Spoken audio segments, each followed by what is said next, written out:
Moving on to our fifth match here at Liquid Swords 4. We have Nate Taylor versus Carlos Ixlaj. First white belt match of the event. Right now we have Nate Taylor walking out from Rising Tide Academy. Yeah, really digging the 8-bit rash guard. Space Invaders. Is that what that is? I was trying to figure out. I believe it's Space Invaders, yeah. I was trying to figure out from afar what that was. It almost looked like a crochet pattern, but then I was like, no. And then we have Carlos Ixlaj walking out from Integrity Jiu-Jitsu. Yeah.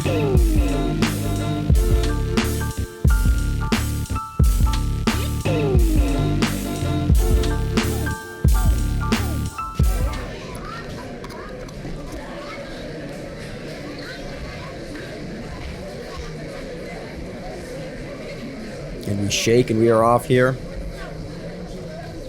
Once again, we have two gentlemen trying to get grips and trying to wrestle a little bit today, it looks like.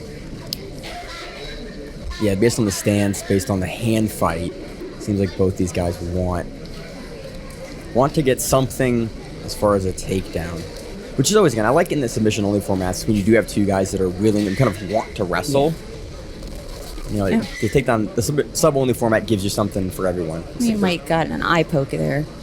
Because we have Nate kind of doing a lot of level changes, a lot of false grips, trying to get a reaction from Carlos. Nice little snap there and turn. Yeah, I think the wrestling sentiment is probably correct here. That repeated snap down from Nate.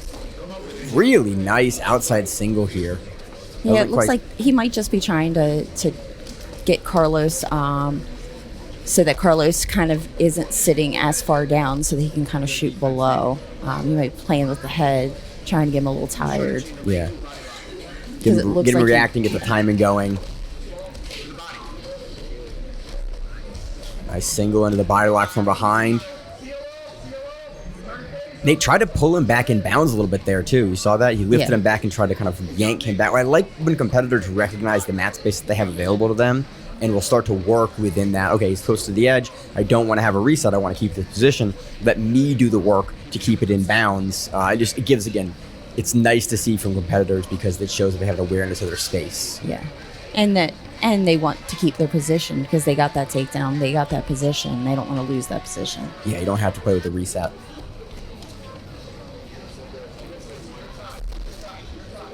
But now it looks like Carlos knows sort of what Nate is going to try. So he's a little better prepared this time. Yeah, he really wants that front side leg, and I think now that he knows that is what Carlos wants, he's keeping that hand a little bit lower and starting to block in front of that shot.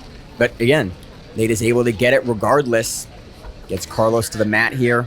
Carlos looks like he wants to tack up. I think Nate is really going to have to cover the hips here if he wants to keep him down. Yeah, or at least get both feet off the mat so that neither foot can really get involved and be able to pick himself up. Yeah. He also has some sweeps here, though they are at the edge of the mat. Ooh, little takedown to get off the reset. And Christian's going to put him back to the center. We're going to reset. We're going to reset him standing again. Well, if you can't recreate the position from the side. Yeah, and neither athlete, again, seems like they're going to disagree with it, which I like in the super fight.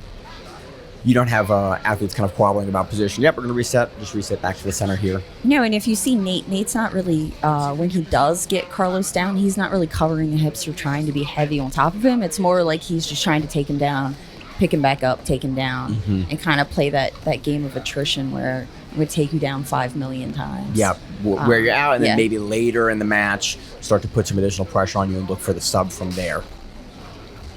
Good sprawl shot. Comes down, covers the hips and the shoulders. And Carlos tries to get his guard back, tries to get the knee in. He's just not fast enough with that spin through. We're playing at the edge again. We may see another reset back to the center here. Nate is really trying to keep Carlos down. Carlos is doing a nice job of sort of building up to his hip there. Looked like he was going to try to tech stand up out of it again. Referee's going to look at the position for both the athletes and put him back into the center. Again, this one's a really easy one to recreate, so shouldn't be too difficult.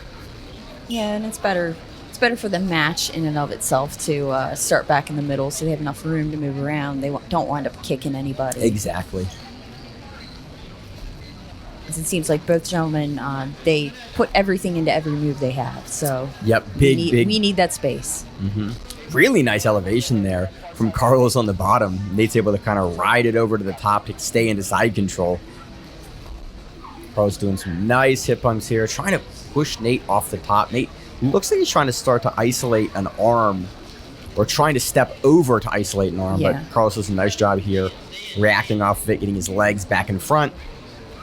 And both gentlemen are back on the feet. It does look like Nate has slowed down a little bit. Carlos is still moving with some quickness. Yeah, Nate was really putting a fervorous pace up early in the match, which is why he was so successful in those little singles on Carlos. But it seems, that is not something that most people can continue to do at that speed for super, super long. But again, gets it on a kind of a pick double. No, but it looks like he has a wrestling background. I would definitely agree. That's what I'm seeing here as well. Cartwheel pass, the Wrestler Classic, and that is time for the match. We are going to move into overtime. I love a good cartwheel pass. It's a great technique to see. It's always a fun one. For this, we're doing a coin toss to essentially choose who gets the back first and what the starting position is. I like that we have Nate looking over at his corner for insight. Again, you should always look at your corner, and I love when I see athletes do that. There's also a big thing of, do you go defense first so that you get to be on the end of each round, or do you go attack first? Mm-hmm. And there's thoughts. Basically, it depends on how you want to take the overtime. Do you want to be the one on the offense and sort of force someone to counter? And I like how Christian reminded him that he should probably put his hands to protect himself from getting choked. Again, good referee. It is a white belt match. Yeah. Appreciate very quick escape here from Nate. But again, I like that, the referee's given both athletes, hey man, you're in an overtime situation. I'm not sure how often you see these. Yeah. This is what I need you to do. Nate looking for that body triangle then. Under the knee. Pushing down. He's got a nice hand fight going. That inside wrist grip is really good. He's really forced Carlos on the defensive here with the positioning of his hands. Going over the neck, looking for a face straight crank. over the face. It is allowed. Yeah. And that's why I always recommend to guys to wear a mouth guard, because it is, allowable. Everything above the neck is the neck. Per Nicky Rod, boom, and he gets out into top position. We're going to move into the armbar section. Carlos looks to sit back down like he's going to go back into the back mount. He's ready for it. I like that.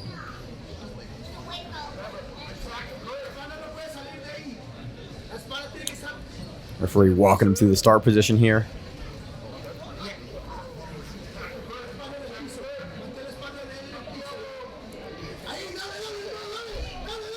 Carlos gets some full extension on that arm, but Nate is not looking to tap.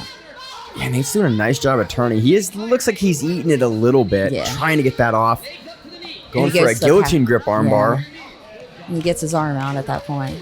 But makes you wonder how much damage was actually done to that arm in that position. In some guys, it's none at all, and other guys, they're really eating some pops to get out there. The only guy that knows is Nate. Really, you can ask him after. Nate's starting here. You have to start hand down and hand looped to the hip, and look what starts here. And Carlos does a really good job of turning in, trying to get his knee out of the grip. Yeah.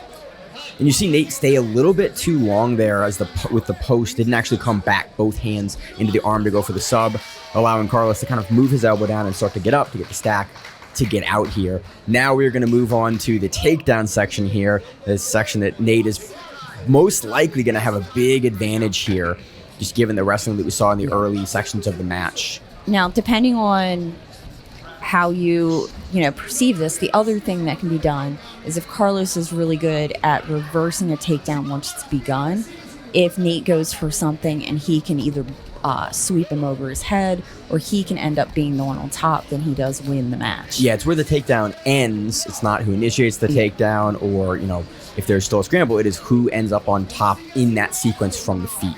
which I always really appreciate. And that's the takedown rules that I like. If we're scoring takedowns, it just makes so much more sense because it's, at the end of the sequence, who ends up on top earns that takedown. So it's easier as a referee to figure that out, and as a judge than who initiated, because these situations aren't the easiest to figure out exactly who began, unless it's a straight, I'm going to go in for your leg kind of situation. And a lot of times there is, 3 or 4 different attempts going at the same exact time. It also allows your counter player to be able to win and score those sequences because they are ending up on top. They're ending up in a better position. Really nice shot here from Nate. Carlos does a nice job of turning, pulling the foot through again. Yeah, both gentlemen are really going at it this match. Yeah, the activity is nice here. And Carlos is doing a really good job also protecting his legs from that shot. And he's there from Carlos right on the edge. Taking shots himself. Very nice off the reset. I think Nate is going to be able to get this down here. Well, Carlos runs it out. I think Carlos thought there was going to be a reset there, and referee still counted. And Nate Taylor takes that via takedowns in overtime. Very exciting match from these two guys. First off, congratulations. What's your name? Where do you train? Nate Taylor. I train at Rising Tide Academy. Okay. Talk us through that match. I know it went all the way to overtime. Yeah, I wasn't really ready for it to go to overtime, to be honest. I thought I was going to get a submission, but, it's all right. We got the cardio for it anyway, so we were ready. Great. How was your overall Liquid Swords experience? It's been a pretty good experience being here. Lively crowd, Every time something happens, they're all cheering and stuff, so it's pretty fun being out here. Is there anybody you want to thank today? Definitely Coach Mike for being in my corner. Number one coach. I definitely wouldn't be able to do what I did without his call-outs, so, yeah. Excellent. All right, excellent. Congratulations. Back to you.